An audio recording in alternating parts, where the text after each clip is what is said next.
So let's begin in child pose. And you can take child pose on your mat in the traditional way, or you can also take child pose in your chair. And I'll show you that as well. If so, feel free to take a wide leg child pose and walk your arms forward. Or if knee flexion and hip flexion is not really your thing, then you'll take it in the chair. Okay, so child pose in the chair would look like this, wide legs and just folding forward. So you don't have as much on the knees or on the hips that you have to deal with.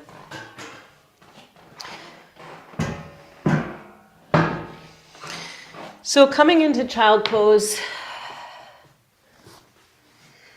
in whichever way you like, really draw tailbone and pubic bone down as you lengthen the spine and walk the arms forward. You can rest the forehead onto the mat or onto a block. You can use the block on any height and rest the forehead, right? However you'd like. Just find a comfort. And feel the body just start to soften a little bit. Feel the breath coming into the whole torso. Feel the belly move against the thighs on the inhale.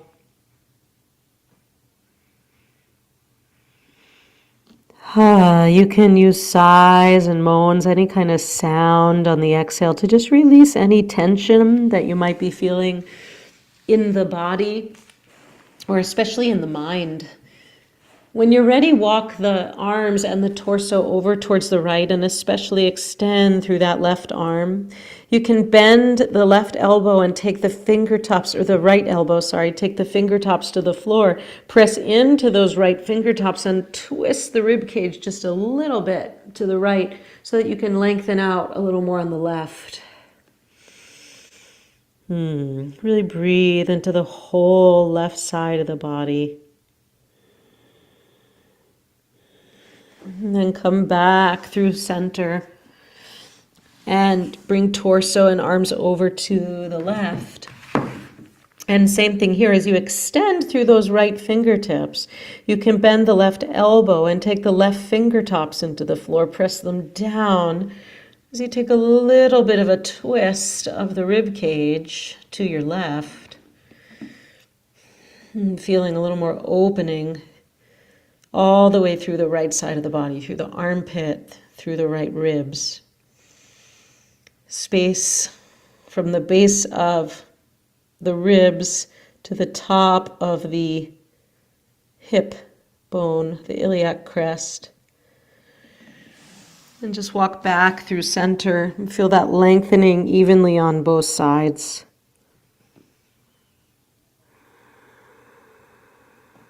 And then as you're ready, come on up to all fours. We'll take a little bit of cat and cow. So the knees are directly under the hips and the wrists are directly under the shoulders. And if you're sitting in the chair, you can just do this seated in the chair.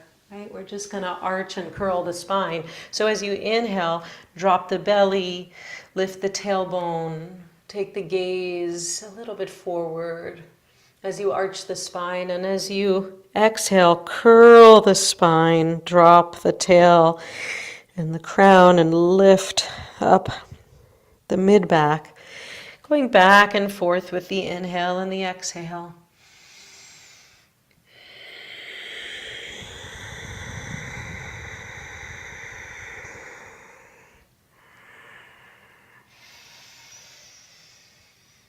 And just combining breath and movement, feel the flow. And starting to open up some space for the intervertebral discs. Get a little more nourishment, opening. We don't want those discs to be pinched in any part of the spine. And then come back to center. We're going to thread the needle If you're sitting in the chair, you're simply going to take the right arm across the body and hold it, or you can take a little bit of a twist, either way. If you're on the floor, inhaling the right arm out to the side, and then exhale, thread it behind the left, palm facing up, extend the fingertips long. As you take this twist, again, press into those left fingertops to bring a twist.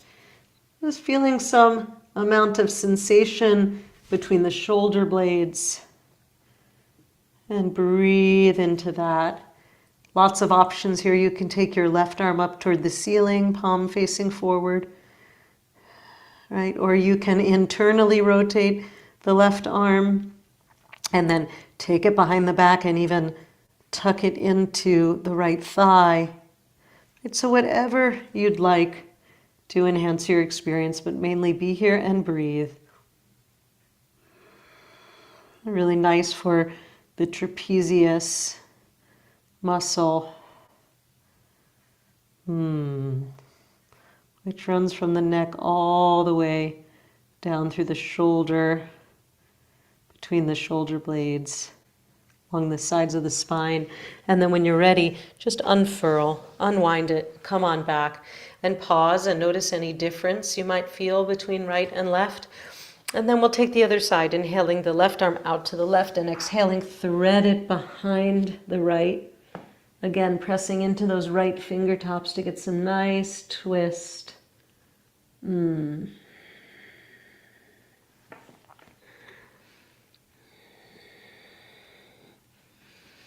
same thing, lots of options. You could stay there, or you could send the right arm up toward the ceiling, palm facing forward.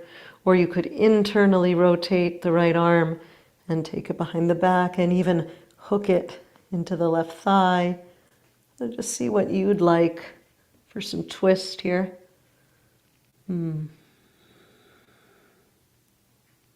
Stay here as long as you'd like and breathe. Whenever you're ready to unwind, just do that slowly, coming on back. Good, and then one more thing here. We're going to inhale and take the right leg back behind us, hip height. And then as you exhale, take the right leg over to the left. Take the toes tucked under to the floor. Send that right heel back a little bit, lift the right knee. And then if you'd like, take the gaze over the left shoulder, making a C curve with the spine. And the more that you engage and send that right heel back, the more you're going to feel it in the iliac crest, right inside the hip bone. A little bit of a stretch for the deeper abdominal muscles, the psoas. And then release, bend the right knee and just bring it forward, make a couple of circles forward and a couple of circles in the other direction back. Good, and then just pause and sit back for a moment. And take a little stretch of the wrists, little flamenco hands, stretch all the fingers as you come around. And then go the other direction. Really open up all the knuckles of the fingers of the hand. Really use the whole hand. So you're getting the wrist and the hands. Give a little shake out. And we'll come back and do the other side. Inhale the left leg back, hip height. And exhale the left leg over to the right. Take it to the floor. Tuck the toes under. And take the gaze over the right shoulder.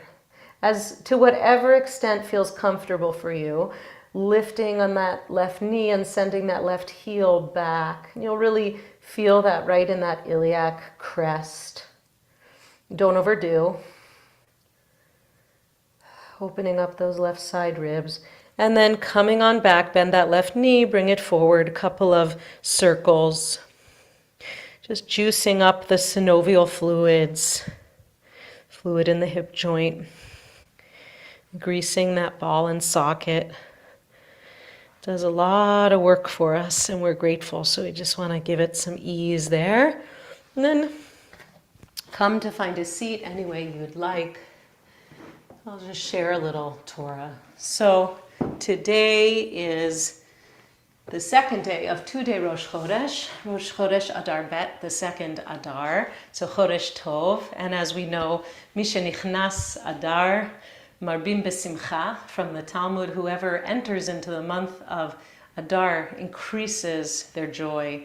And so, we ask, how can we cultivate our joy at a time that's very difficult on the Jewish people? But in fact, we need stability and we need some amount of joy to balance sorrow. So it's good that we're here to practice together. As well, we have the celebration of finishing the book of Exodus, the book of Shmot. And so that's very nice. We have been for weeks talking about the building of the Mishkan, the building of the tabernacle, the physical space through which the Israelites will carry God's presence with them and know God's presence as they go through the desert. And so here in Yoga Studio, we've been working on building and strengthening the inner Mishkan, the inner spaciousness and stability that will allow for source, for God, however you know God, divine presence, light, awareness, beingness, to really inhabit, maybe you know it as intuition, to inhabit this space. So the Torah portion, we finished the building of the Mishkan, and all the elements of building the Mishkan are recounted.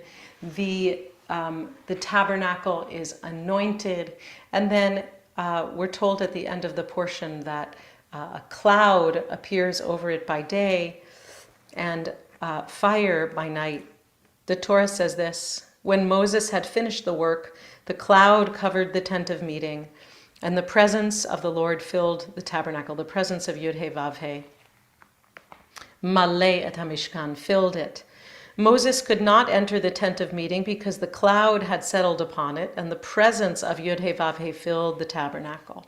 When the cloud lifted from the tabernacle, from the Mishkan, then the Israelites would set out on their journeys. But if the cloud did not lift, they would not set out until such time as it did. So that's how that they had their instruction, their instruction of how to move, how to act. For over the Mishkan, a cloud of God, Anan, Adonai, al HaMishkan, Yomam, ve'esh tihiyeh laila bo, and by fire, by evening, a fire would appear in the view of all of the house of Israel, le'nei chol beit Yisrael, bechol masehem, throughout their journeys. And I just want to share some words of the Netivot Shalom on this subject. My document didn't update, so I'm going to come over here and read to you from a little bit closer.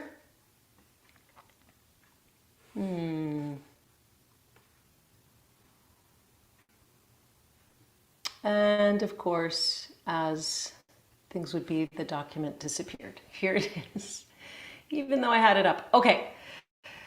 The Netivot Shalom, Rabbi Shalom Berezovsky, was a 20th century, early 20th century Hasidic master. And he comments that the enterprise of building the Mishkan is both collective, it's communal, but it's also very individual. So he says, the mystical tradition interprets the phrase, V'asu li mikdash v'shachanti b'tocham, from Parshat Truma, they shall make for me a sanctuary so that I might dwell among them. The verse does not say in it, but in them, betocham, in each and every one. Thus, this constitutes an obligation of each Jew individually to sanctify the body and material being, to become a sanctuary, a holy place, fit for the indwelling of the Shekhinah. And we've been working on that here for weeks. Regarding this scripture says, a cloud of Yud-He Vav-He rested by day over the Mishkan and fire by night, suggesting divine protection over the Mishkan. And then this is the sentence that really moved me. Thus, for a Jew who sanctifies herself to become a Mishkan, the cloud of Yud-He Vav-He will rest on her by day and fire in her at night. And then he goes on to say that each person's singular contribution to building the Mishkan is so important for the creation, for the whole. And he says, in the view of all the house of Israel throughout their journeys, that's the last line of the Torah portion, he comments, it refers to the 42 stages of travel of the Israelites in the wilderness, through which each Jew also travels, right? We each go through hills and valleys and crises and celebrations in our own lives. Only, he says, when we strive to sanctify ourselves, to make ourselves a Mishkan, does this protection accompany us in all of the multifaceted forms of the 42 stages of the journey, the trials and crises through which we pass in life. So today in our practice, I'd like to rest in the completion of the Mishkan, at least for now, for this moment, or at least theoretically, the completion or the just resting in the body, in the breath, in some spaciousness, and let us feel the presence of divine protection, or suspend disbelief, at least for a moment. And if God language is not your language, just to feel a calm nervous system for the moment, to feel that presence of divine protection by cloud, by fire, etc. So let's come to a low lunge. Let's bring the right foot forward. The left knee is back.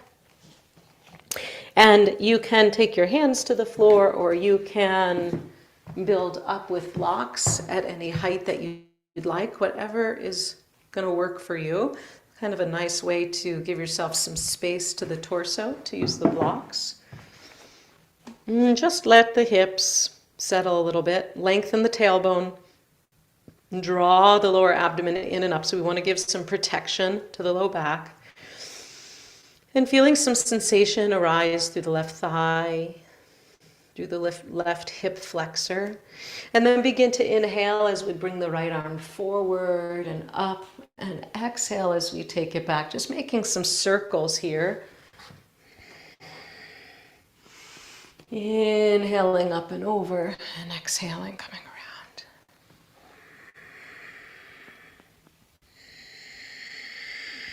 And then pausing. And then for a moment, take the hips back. You can flex through that right foot, draw the toes up toward the body. Just get a light stretch to the hamstring, the calf. Keep a light bend on that right knee. And then we're going to switch legs any way you'd like. You can step forward to do it, or just switch as I'm switching so that the left foot comes forward and the right knee is back. And once again, feel a heaviness of the tailbone and feel that you're drawing in and up on the lower abdomen. Little pulsations, beginning to feel more sensation through the quad, through the hip flexors. And then we're going to inhale that left arm up. Follow with your eyes and exhale back and around. Just making circles, feeling the whole body opening. Nice and juicy, really enjoy it. Good, and then come and rest. And then we're going to step the right foot forward to meet the left. Take a ragdoll, hanging over bent knees. Just let the torso hang. If it's contraindicated for you to have the head below the heart, you're going to just rest in what I call skier pose. Forearms to the thighs, crown extended. So wherever you are, just hanging or extending.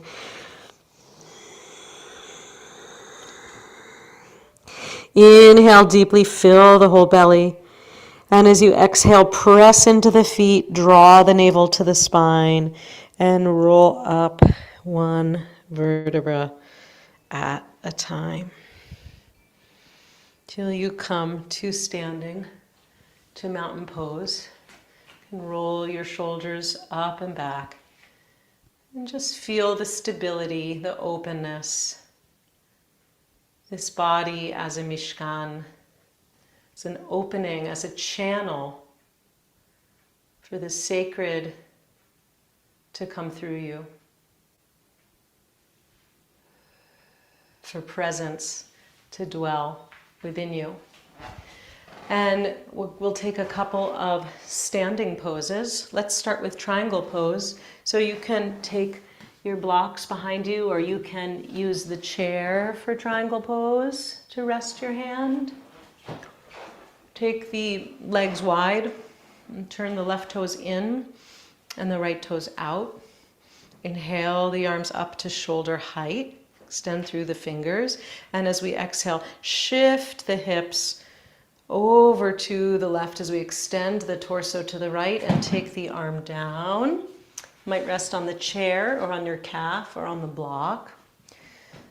Top arm hand can rest on the hip, or you can have the arm up toward the ceiling, more traditional pose. See if you can draw those right ribs under you. As you stamp the feet down, both legs are straight. As you lengthen the spine, there's a little bit of twist in this pose. And then press into the feet. Inhale to come up and turn the feet. We'll take it to the other side. Inhale the arms up, shoulder height. Exhale, shift the hips over to the right, extend the torso to the left, and then come into the pose in any way that works for you. So both legs are straight.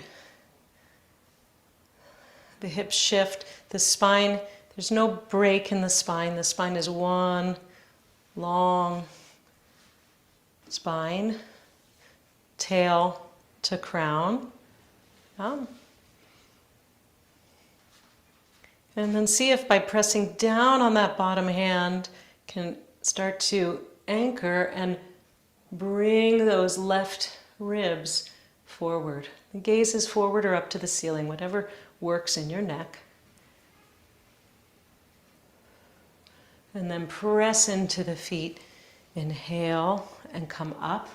We're going to turn the feet once again and come to side angle. Inhale the arms up. Exhale, bend through that right knee.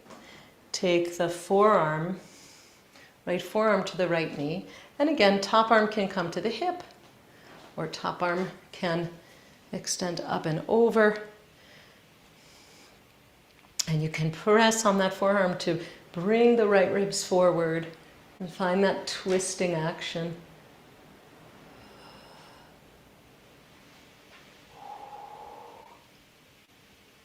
And then press into the feet. Inhale to come up. We got a lot of wind at my house right now.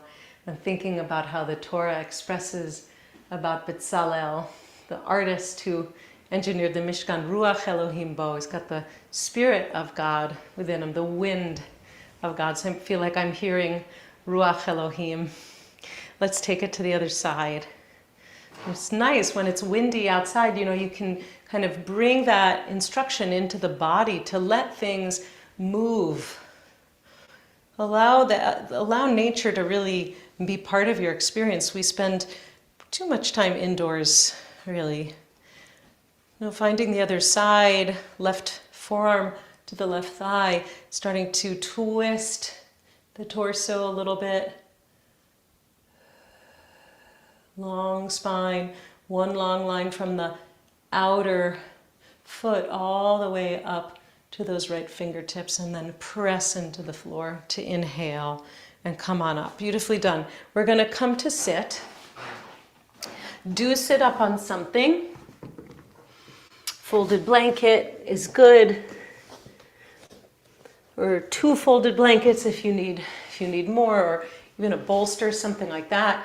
We're going to take the knees wide and the feet together. So again, depending on how much flexion you can handle, you can take more of a diamond shape, or you can bring the feet in toward the groins. Cobbler pose. I'll show you another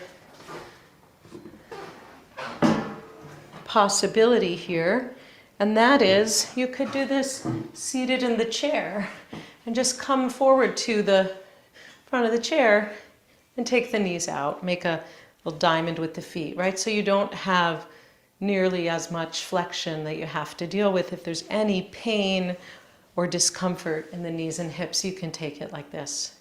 Tall spine. Same pose. right? Never think that it's less than. Our bodies are in all kinds of different places throughout the day, the week, and throughout our life cycle. And so it's really important to look at our yoga practice as our servant. We're not its servant. So however this pose, however you access it, to just gain a little bit of opening for the groins, that's beautiful. That's the pose. Tall spine. Notice if you're sitting on toward the back of the sitting bones, these two bony points that form the base of the pelvis, or if you're overarched and more toward the front of the sitting bones, and see if you could just come really to the center and sit tall.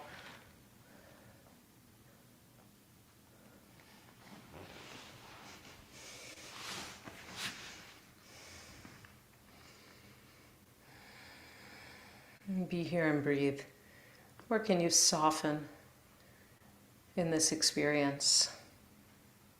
Yeah, so if the hip flexors tend to grab, just come on out a moment. You can even internally rotate the legs, give it a shake, or you might need to raise up the hips a little more. It might be too much. Right?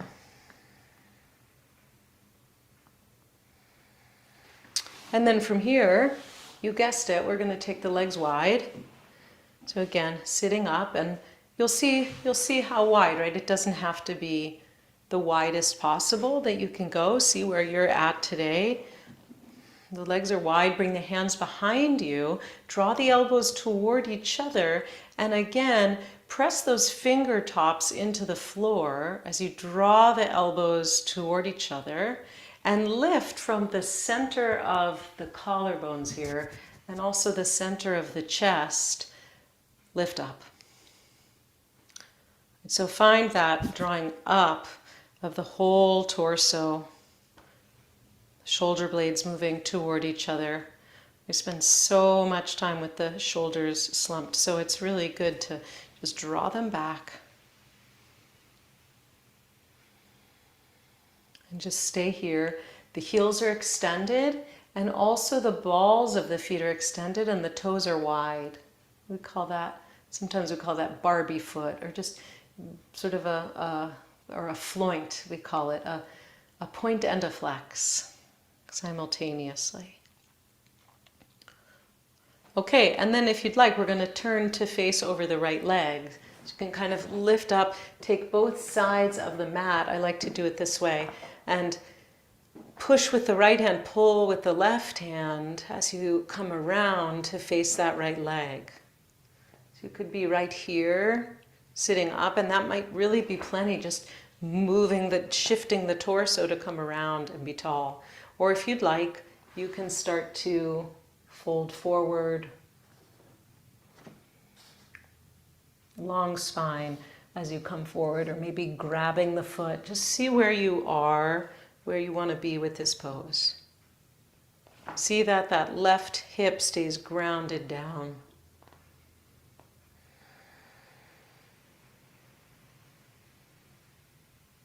And be here and breathe. And then inhale, come back to the center.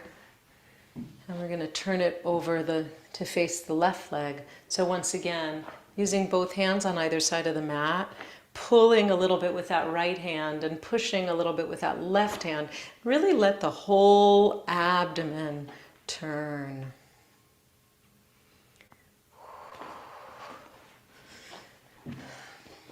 And anywhere you notice stiffness, it's very common to have stiffness in the belly. Just come out for a moment, see if you can soften a little bit.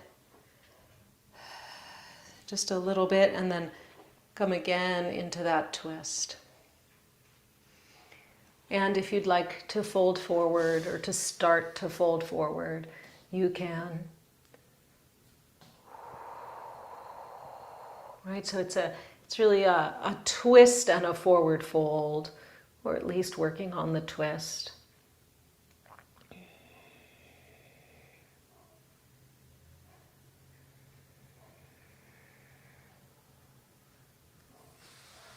And then inhale and come up. And then we'll also take a side bend. So one option is you can bring the floor up to you by taking the block inside your right leg. And then taking your right forearm down. And we want to feel this twist of the belly again, open and toward the ceiling, so we can make the side bend and really open up that left flank. Right, so maybe you want that block there, maybe you don't, maybe you're coming down, but can be really nice just to have just this little bit of lifting the floor up to you can be really nice to open. And then if you'd like to take your top arm over, you can. Right? So it might be here. For those who are more flexible, and I am not at this moment, maybe you're grabbing your toe and drawing your torso under. This can also be done with a strap, but I forgot to advise that. So just being right here. You can also take the arm behind your head. The main thing is feeling the right ribs come forward and feeling the opening through the left ribs. And of course, no crunching of the low back. You don't want to feel any strain, any pain, any squeeze. So if you're feeling anything or anything towards that, you want to come up a little higher. And so maybe you're just working it here. And then inhale and come up. And we'll take the other side. So the same thing is possible. You could take the block over by the inner left thigh and draw that forearm down. And just start to work on the movement of the torso, bringing the left ribs forward, getting some opening through the right ribs.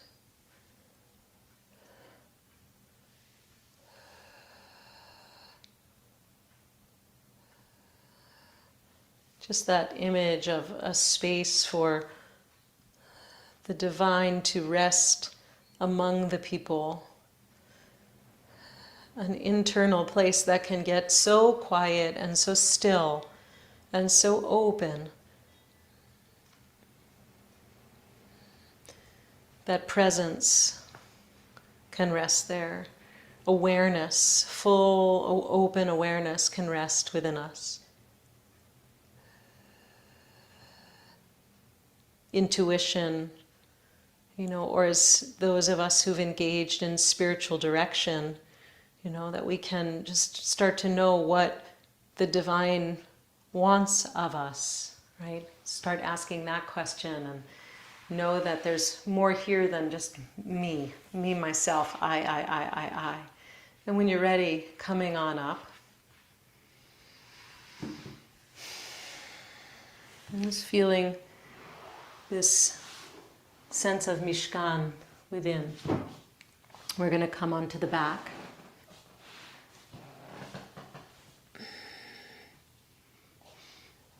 We're going to draw the right knee in, get a stretch through the hips, and I want to suggest something. If you would like a little more opening for your hip flexor, place a block right under the sacrum, or you could do the blanket for a little bit lower.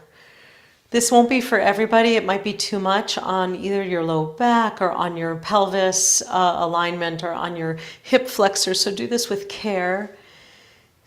See if it's for you. Draw the right knee in towards you, not too far. Flex through the left foot. Dig the heel as if you're digging through sand in a straight line away from the hip, and just lengthen. Again, no, you don't want to get into any pain zone here. And then you can feel that opening of the left hip flexor and draw the right knee in a little more. But you don't want to hike that right hip up. You want to keep the hips even. And we won't stay too long. Come on back and we'll switch sides. So it's drawing the left knee in, and I'm clasping hands and holding behind the left thigh. Flex through that right foot. The foot is in line with the hip, and just dig forward and extend the leg. Ooh. Notice how it's different on the second side, and see that the hips stay even, that the left hip doesn't hike up. And you can draw the left knee in a little bit more. Good, and then slowly release both legs. If you'd like, you can stay here in a low bridge, just feeling that low back lengthen, or you can lift the hips and come on off the block. And just pause for a moment, give the body a little bit of a shake. You can rock the knees a little side to side. We're going to move into a twist, but before we do that, I just want to let the back settle, let the pelvis settle to the floor.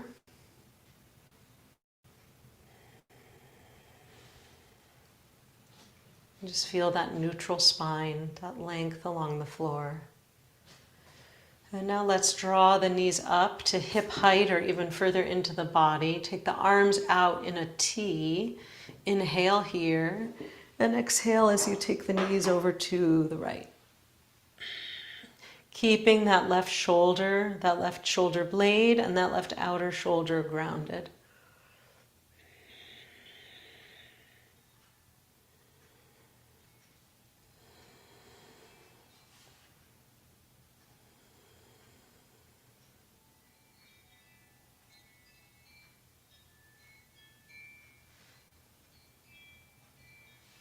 And then inhale, come on up through center.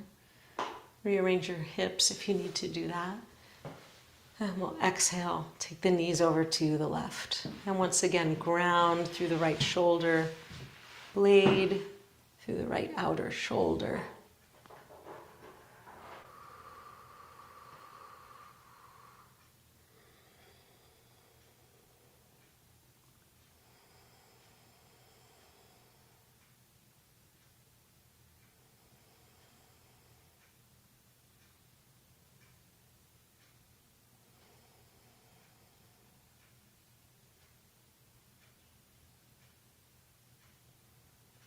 And then come back through center and give the knees a little hug.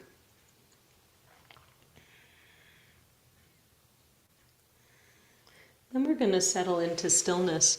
You might use your blanket under your head for some support, or you might cover yourself with your blanket, or you might take the blanket and roll it into a little bolster that you can place under your knees or under the roots of your thighs.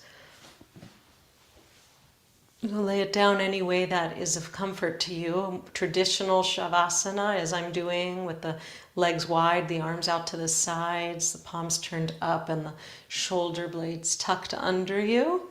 You can take glasses off if you're wearing glasses, right? Or you can rest in constructive rest, the knees bent, soles of the feet to the floor. Sometimes that feels quite a bit better if you have low back strain. You can bend the elbows and place the hands on the belly or the low ribs. Right? Or you can rest in fetal position on your side or even prone. So see what's going to be comfortable for you. If it feels safe and comfortable, allow your eyes to close.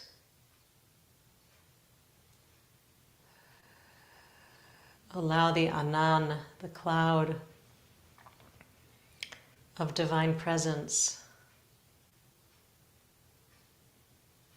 to cover your own personal Mishkan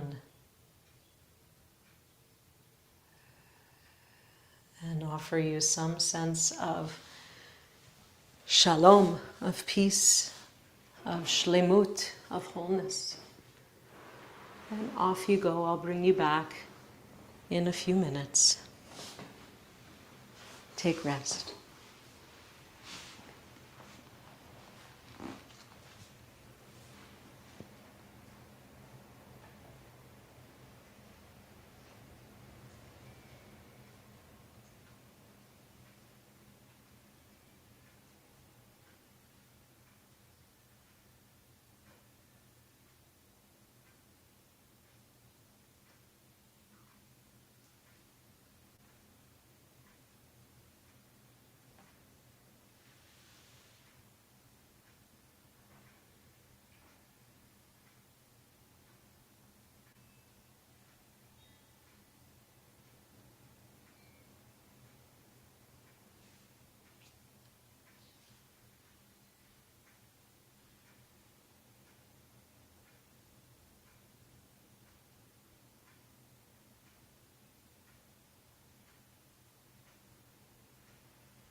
And begin to deepen the breath.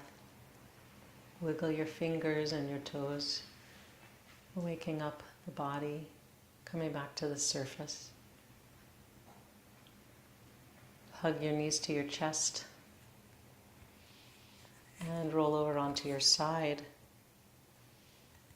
And slowly make your way up to a comfortable seat.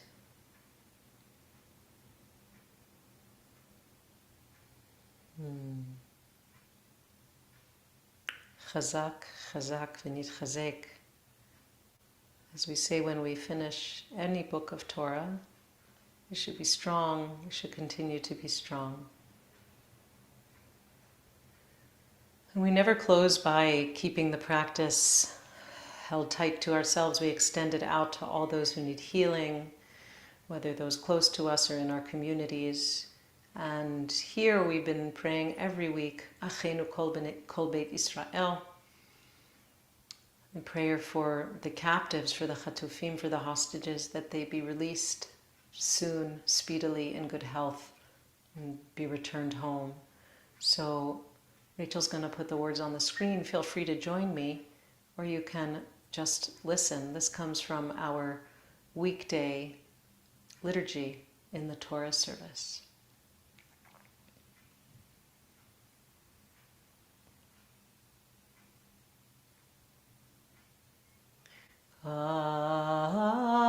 Achenu kol beit Yisrael, Achiotenu kol beit Yisrael, Hanetunim b'tzara uvashivya, Haomdim ben bayam uven bayabasha. Hamakom yerachem alehem, veyotziem mitzara lirevacha,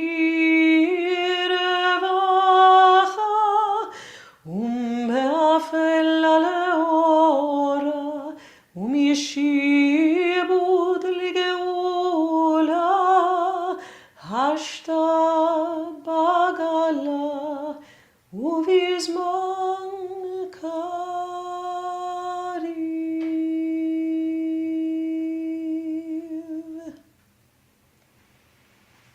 Amen v'amen. May they be returned home soon.